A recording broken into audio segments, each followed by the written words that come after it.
Hi traders, എല്ലാവർക്കും forest കെയറുടെ മറ്റൊരു വീഡിയോയിലേക്ക് സ്വാഗതം. നമ്മളിന്ന് നോക്കുന്നത് നമ്മുടെ ട്രേഡ് പ്ലാൻ, ട്രേഡ് സെറ്റപ്പ് എങ്ങനെയാണ് അതിനുള്ള കാര്യങ്ങളാണ് ഈ ഒരു വീഡിയോയിൽ മെയിനായിട്ട് നോക്കുന്നത്. അത് ഫസ്റ്റ് തന്നെ നമ്മൾ എല്ലാ ദിവസത്തെ പോലെ നമുക്ക് എന്തെല്ലാം ന്യൂസുകൾ നമ്മളുടെ പെയറിലുണ്ടെന്നുള്ളത് നമ്മൾ ആദ്യം തന്നെ നോക്കാം. നമുക്ക് ഇന്ന് ഈ ഒരു ടൈമിലൊന്നും പ്രത്യേകിച്ച് ന്യൂസുകളൊന്നുമില്ല, 6 മണി സമയത്തൊന്നുമില്ല. പക്ഷേ നമുക്കിന്നൊരു ഇനാഗുറേഷൻ ഡേ എന്ന് പറഞ്ഞിട്ടൊരു ഹൈ ഇമ്പാക്ട് ന്യൂസ് നമുക്കൊരു 11:30 ഇന്ത്യൻ ടൈം 11:30 ഉണ്ട്.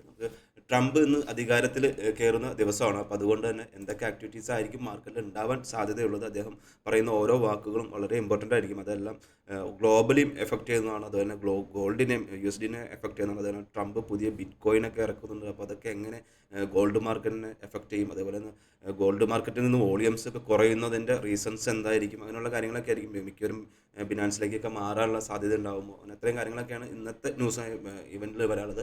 ഇന്ന് ഒരു ഇവൻറ്റ് വരാൻ ഉള്ളത് കൊണ്ട് തന്നെ ലിക്വിഡിറ്റി നമുക്ക് ലൈവായിട്ട് തന്നെ അറിയാം. ഏകദേശം 2800 എന്ന് പറഞ്ഞ പ്രൈസ് റേഞ്ചിൽ നല്ലൊരു ലിക്വിഡിറ്റി ആഡ് ചെയ്തിട്ടുണ്ട്. അതേപോലെ തന്നെ അതേ സെയിം ഡിസ്റ്റൻസിൽ തന്നെ തൊട്ട് താഴെയും അത്യാവശ്യം നല്ല രീതിയിലുള്ള ലിക്വിഡിറ്റി ആഡ് ചെയ്തിട്ട് ഏകദേശം 2690 എന്ന് പറയുന്ന പ്രൈസ് റേഞ്ചിൽ ഇപ്പോൾ 2747 ട്രേഡ് എടുക്കുന്നത്. എന്നാലും അവിടെ നിന്നും ഏകദേശം 100 പോയിൻറ്റിൻ്റെ ഡിഫറൻസിൽ നല്ല ലിക്വിഡിറ്റീസ് ആഡ് ചെയ്തിട്ടുണ്ട്. അതേപോലെ നമുക്കിപ്പോൾ ഒരു ചെറിയൊരു സെല്ലിംഗ് ആക്ടിവിറ്റിക്കുള്ളൊരു ടൈം ഓൾറെഡി ആയിട്ടുണ്ട്. നമുക്കിവിടെ നോക്കി അറിയാം, ഇവിടെ ചെറിയൊരു റെസിസ്റ്റൻസ് ഏരിയയാണ്. റെസിസ്റ്റൻസ് മീൻസ് നമ്മൾ കഴിഞ്ഞ ദിവസത്തെ ഒരു സെഷൻ ബേസ് ചെയ്തിട്ടുള്ള ഒരു വാല്യൂരി ഹൈയിലാണ് ഇവിടെ മാർക്കറ്റ് വന്ന് നിൽക്കുന്നത്. നമുക്ക് ആ ഒരു ഏരിയയിൽ എന്തൊക്കെ ആക്ടിവിറ്റീസ്, അതായത് നമുക്ക് എഫക്റ്റ് ട്രേഡ് ചെയ്യാൻ പറ്റിയ എന്തെങ്കിലും ആക്ടിവിറ്റി ഉണ്ടോ, അങ്ങനെ അതുപോലെ തന്നെ നമുക്ക് ഇവിടെ നമുക്കൊരു സെല്ലിംഗ് ആക്ടിവിറ്റി നമുക്ക് നോക്കാമായിരുന്നു. പക്ഷേ അവിടെ ജസ്റ്റ് ഒരു പോസിറ്റിവിറ്റി ഉണ്ട്. അതുപോലെ തന്നെ ഒരു ഡെൽറ്റ ഡൈവർജൻസ് ആയിട്ടാണ് ഡെവലപ്പ് ചെയ്തേക്കുന്നത്. നമുക്ക് ചെറിയ റിസ്ക് എടുക്കാൻ തയ്യാറാണെന്നുണ്ടെങ്കിൽ നമുക്കിവിടെ നിന്നൊരു സെല്ലിംഗ് പൊസിഷൻ എടുത്തിട്ട് ഈ ഒരു ഏരിയയൊക്കെ 53 ഒക്കെ നമ്മളൊരു പൊസിഷൻ SL ആയിട്ട് കീപ്പ് ചെയ്യേണ്ടി വരും. അതേപോലെ ടാർഗറ്റൊക്കെ ആയിട്ട് 2741 ഈ ഒരു പോയിൻ്റൊക്കെ നമ്മൾ ചെറിയൊരു പോയിന്റിലൊക്കെ എക്സിറ്റ് ആവുന്നതായിരിക്കും ഇന്നത്തെ ട്രേഡ് സെറ്റപ്പിന് ഏറ്റവും ബെറ്റർ. കാരണം കുറേ ന്യൂസ്, ഇന്നത്തെ ഒരു ന്യൂസ് ഇമ്പോർട്ടൻ്റ് ആണ്. അപ്പോൾ അതുപോലെ തന്നെ അവിടെ നടക്കുന്ന അദ്ദേഹം പറയുന്ന ഓരോ വാക്കുകളും ഇമ്പോർട്ടൻ്റ് ആയതുകൊണ്ട് തന്നെ ഇതെല്ലാം എഫക്റ്റ് ചെയ്യാനുള്ള സാധ്യതയുണ്ട്. എന്തായാലും ഇതൊരു റിജക്ഷൻ ആയതുകൊണ്ടും നമ്മുടെ ഒരു ഏരിയയിൽ വന്നതുകൊണ്ടും നമുക്ക് വേണമെങ്കിൽ ചെറിയൊരു സ്കാൽപ്പിംഗ് ചാൻസ് ആയിട്ട് യൂസ് ചെയ്യാവുന്നതാണ്. അതേപോലെ നമുക്ക് ജസ്റ്റ് ഒന്ന് നമ്മുടെ ഓപ്പൺ ഇൻട്രസ്റ്റ് ബേസ് ചെയ്ത് നോക്കുന്ന ട്രേഡ് സെറ്റപ്പിലേക്ക് വന്നാൽ തന്നെ നമ്മളിപ്പോൾ ട്രേഡ് നടക്കുന്നത് 2750 അപ്പോൾ ആ ഒരു പ്രൈസ് വെച്ച് നോക്കുമ്പോൾ അവിടെ ഒരു നെഗറ്റിവിറ്റി തന്നെയാണ് കോൾ ഓപ്ഷനിലുള്ളത്.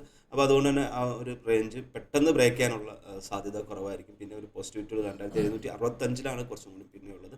അതേപോലെ തന്നെ പുട്ട് ഓപ്ഷനിലൊക്കെ ആണെങ്കിൽ 2735 വരെയും ഏകദേശം ലോവർ ലെവലായിട്ടുള്ള 2735 വരെയും ഈ ഒരു റേഞ്ച് ലിക്വിഡിറ്റി കിടക്കുന്ന ഒരു ഏരിയ ഒക്കെ വരാനുള്ള സാധ്യതയാണ് നിലവിലുള്ളത്. അപ്പോൾ ഓപ്പൺ ഇൻട്രസ്റ്റ് ബേസ് ചെയ്തിട്ടുള്ള ട്രേഡ് സെറ്റപ്പ് കുറച്ച് നമുക്ക് ട്രെൻഡ് എങ്ങനെയാണെന്നുള്ള ചെറിയൊരു ഐഡിയ കിട്ടും.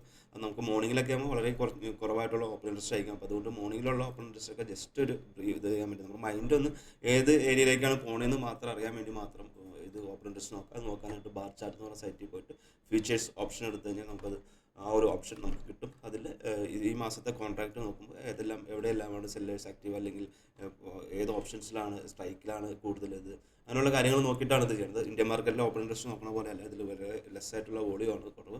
പക്ഷേ ഇന്ന് ഓപ്പൺ ഇൻട്രസ്റ്റ് നോക്കുമ്പോൾ അത്യാവശ്യം വോളിയം ഡെവലപ്മെൻറ്റ് ഉണ്ടായിരിക്കുന്ന കുറച്ച് ഏരിയകളുണ്ട്. അപ്പോൾ ആ ഒരു ഏരിയയൊക്കെ തന്നെയാണ് ഇവിടെയും നമുക്ക് ലിക്വിഡിറ്റി കിടക്കുന്നത്. അപ്പോൾ അതുകൊണ്ട് തന്നെ ആ ഒരു ഏരിയ നമുക്ക് നോട്ട് ചെയ്യാം. അതേപോലെ തന്നെ നമ്മൾ കഴിഞ്ഞ ദിവസം പറഞ്ഞിരുന്നു ഒരു 50K അക്കൗണ്ട് എടുത്ത് ചെയ്യുന്ന ഒരു കാര്യം. അതുപോലെ തന്നെ സ്റ്റുഡൻസ് ആയിട്ടുള്ളവർ എല്ലാവരും ഒരു 50K അക്കൗണ്ട് എടുത്തിട്ട് ലൈവായിട്ട് തന്നെ സെഷൻസ് വെച്ചിട്ട് ട്രേഡ് നമുക്കൊരു 4:30 തുടങ്ങി നമുക്ക് ചെയ്യാൻ പ്ലാൻ ചെയ്തിട്ടുണ്ട്. അപ്പോൾ എല്ലാവരും ജോയിൻ ചെയ്യാൻ ശ്രമിക്കാം. പരമാവധി ടോപ്പ് സ്റ്റെപ്പിൻ്റെ ഒരു 50K അക്കൗണ്ടൊക്കെ എടുക്കുന്നതായിരിക്കും കുറച്ചുകൂടി ബെറ്റർ. നമുക്കൊരു $50 ആ ഒരു അക്കൗണ്ട് കിട്ടും. അത് കുറേ കാര്യങ്ങൾ അതിനകത്ത് ഉണ്ട്. നിങ്ങൾ ചാടിക്കറി എടുക്കാതെ ജസ്റ്റ് ഒന്ന് കോൺടാക്ട് ചെയ്തതിന് ശേഷം, എന്താണെന്ന് വെച്ചാൽ ഇതിനകത്ത് ട്രെയിലിംഗ് ഡ്രോഡൗൺസ് ഉണ്ട്. ഡ്രോഡൗൺ തന്നെ കുറേ വ്യത്യാസമുണ്ട്, കൺസിസ്റ്റൻസി റൂൾ ഉണ്ട്, അങ്ങനെ കുറേ കാര്യങ്ങളുണ്ട്. നമുക്ക് 50K അക്കൗണ്ട് 1 സ്റ്റെപ്പായിട്ടാണ്. അത് ഒരു സ്റ്റെപ്പ് മാത്രം മതി, 2 സ്റ്റെപ്പ് പോലെയല്ല.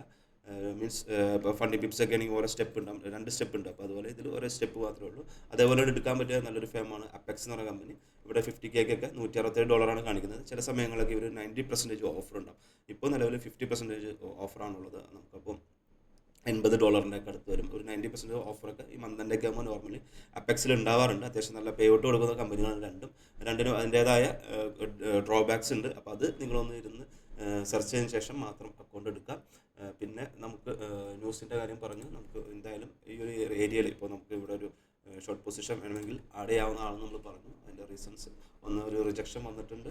ബട്ട് അവിടെ ഒരു പോസിറ്റിവിറ്റി ഉണ്ടെങ്കിലും നമുക്ക് ഇപ്പോൾ പ്രൊഫൈൽ ബേസ്ഡ് ട്രേഡ് ചെയ്യുന്ന ആൾക്കാരെ സംബന്ധിച്ച് ഇവിടെ ഒരു സെല്ലിംഗ് ആക്ടിവിറ്റി ഉണ്ട്. നമുക്ക് ജസ്റ്റ് വാച്ച് ചെയ്യാം ഏതെല്ലാം ലെവലിലേക്ക് പോകും, അങ്ങനെയുള്ള കാര്യങ്ങൾ